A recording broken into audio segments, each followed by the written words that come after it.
Hey guys, what is going on guys? It's Frozen Vein here, and today I'm going to give you my tips and tricks on how to do well in Shadows of Evil.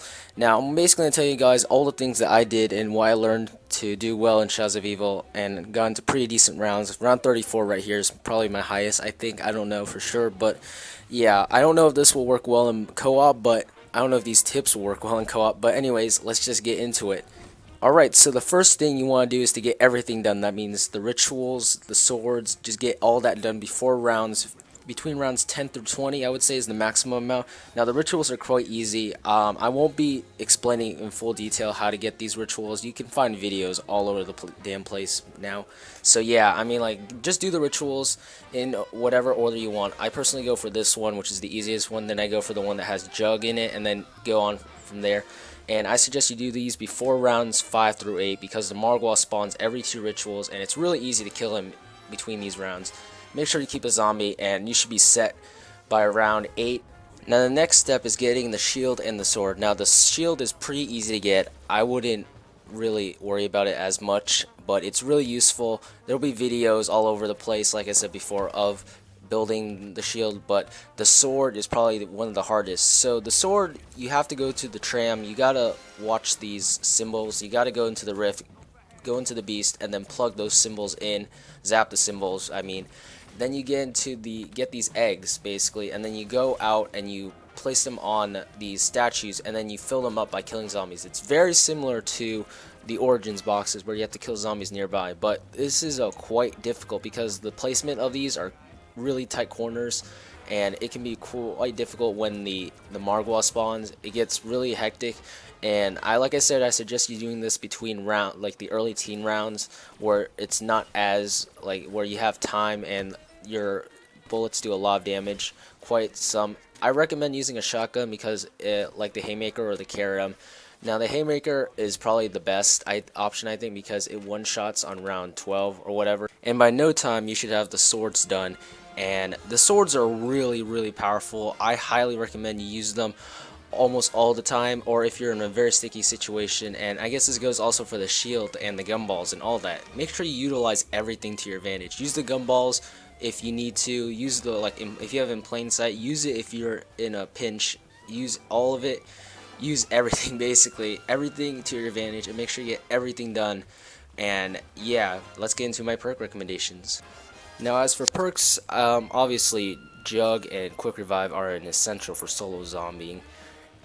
Juggernaut gives you more health basically, and Quick Revive revives you, hence the name. But the last two perks are completely up to you. Personally, Stamina Up is really good if you're training, and it's really useful if you need to go. It actually feels like you're going faster and you actually sprint more. And plus, there's this weird thing, I don't know if any of you guys are experiencing it, but when you run, sometimes it actually slows you down a bit. I don't know, maybe because when I run, for some reason, I kind of slow down like I'm in some mud or anything. I don't know what's causing it, but yeah, Stamina Up is a great perk to have to compensate for that if you're experiencing that, and also for training as well. So yeah, Widow's Wine, I would say it's a really good, but it's a very limited, I would say. It does very limited effects. So Widow's Wine, every time you shoot a zombie, every time a zombie hits you by mistake, they explode into a web, and you have a chance to shoot them before they basically melee cause damage to you. It's really helpful, but you only got 4 shots, and and you have to replenish it during the spider, using the spider power-ups you see once you get the perk. But anyway, like I said, it's a good perk, but I wouldn't highly recommend it. Like I said, if you like running train, I think Stamina Up would be just fine. And I would say that Widow's One is kind of like an extra jug boost, basically. If you want that, then go ahead. Personally, I like to run it, but it's all up to you. Now, Speed Cola is definitely good if you're running LMGs, but if you're not running, even if you're not running an LMG and you're running just like an assault rifle, the assault rifles actually have pretty fast reloads. The SMGs have good reloads, and overall, I think Speed Cola is not a necessity. Mule Kick is definitely not a necessity. I don't think it's necessary to get 3 weapons at a time. Double Tap is probably Double Tap is good, but I would only use it if you have like the Shiva or any like semi-auto / bolt action rifles, or burst, depending on what you have. But yeah, like I said, it's all up to you. whatever you choose, you go with it, have fun, mix around, and yeah. Now, as for weapons of choice, personally, I say go with the wall weapons. Now, the wall weapons are actually quite good. You got the M8, you got the HVK, you got the KN-44, you got the VMP. You got a lot of good weapons on the wall that you can buy instead of wasting points on the mystery box. But hey, it's up to you. Like I said before, you can choose how you play, how you get what weapons you want. Now, personally, like I said before, I choose the KN-44 or the HVK. The M8 is good, but it's not that effective. But I mean, like, either way, just get wall weapons. Wall weapons are extremely good in this game. I don't know why, I don't know how. They're basically kind of like the AN-94 from Black Ops 2 Zombies, where it's like a really good wall weapon. Where they're all really viable options. Honestly, like, I don't see any weapon that's bad. The starting weapons are pretty good. Even like some of the 500 points one, the Elcar 9, all those are really good point horrors for point whoring, and they're all effective in their own way. So like I said, get wall weapons is my most recommended bet. And for weapons, and for like wonder weapons concerning my mistake, ray gun is good, but it's probably not going to last you forever. And the other one, I forgot the name of it. It's like the alien tentacle wonder weapon. I forgot what it was called, but it's a really good weapon. Only problem is your luck. It's dependent on luck, on how lucky you get all these parts. So the heart, it's 3 parts. The heart is when you kill the Margwal, he'll drop, I think, a heart. I don't know how often he drops it, but yeah. The second part is from the parasites. Now it can drop at completely random. You can be entirely lucky, you can get it on your first shot, or you cannot, and like wait until like around 18, 19. But either way, just get that. See if you can get that. If you get all the parts. Oh yeah, and the third part is opening purple pods. But other than that, if you can get this before round 20, I suggest you build it. Or basically, if you get all the parts, just build it. Just build it out of the blue, because it's an extremely good extremely good weapon for close quarters, and it's a really good if you're in a pinch or if you're like stuck in a corner. It's really good for escaping those corners. And yeah. Now, as for training spots, I highly recommend the Rift, the little area in the Rift.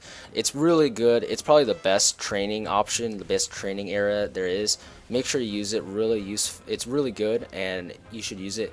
My second recommendation for training is the Footlight District, where you have, I think it is, yeah, it's the Footlight District, where you have the big theater, you have all like the bright lights and stuff. It's where Jessica's ritual is, and it's really good. It's also really good, but it's not as good as this, because this has a lot more open area and a lot more places to go, and it's really good. Just like I said, just train in here, you'll do pretty well. And when the Margwal spawns, make sure you use that weapon, that Pack-a-Punch weapon, to kill him.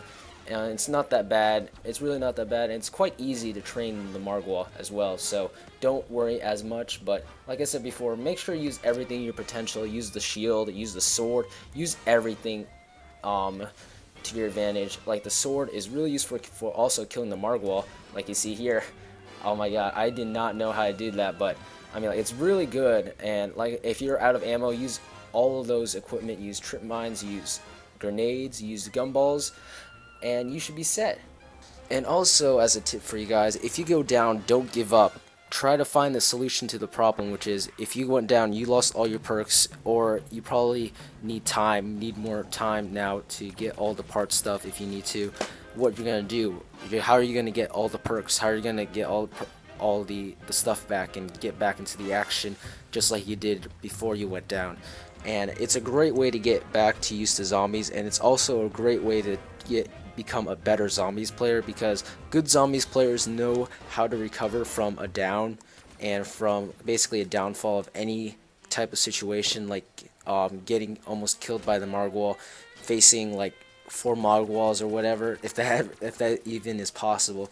Just getting in a pinch, getting in a corner.